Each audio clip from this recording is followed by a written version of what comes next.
Hey everybody, this is Damon, DPR Construction out at the OCPC Broadcom project. I wanted to talk a little bit about thresholds. What we have right here is a door threshold, standard threshold. I think it's mounted after the frame goes in, after your flooring goes in. Pretty simple, goes on afterwards.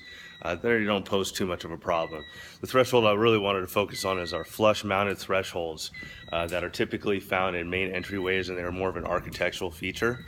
And they do pose some more challenges. I'm going to do my best to try to show you guys this threshold here. See how it's flush with the inside and outside concrete? Well, some of the challenges that this faces really is that we had to pour this concrete a year ahead of these thresholds going in. So, looking back, if I could have done this over again, I probably would have blocked out this whole area.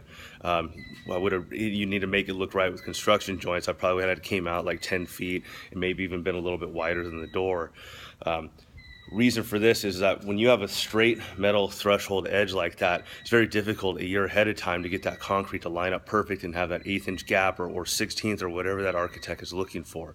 So when you flush mount afterwards, it really amplifies any variances in the concrete, and it looks bad, doesn't look good.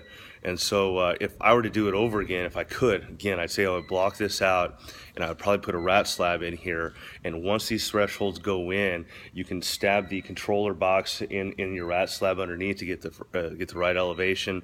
You can still bolt your thresholds down and then pour up to them is what I would really suggest. Luckily, what we've done here, again, hopefully you guys can see this, is our concrete team was able to come back and cut. We had to cut back about 2.5 inches and Ardex that in, and luckily they saved the day and made it look fantastic again.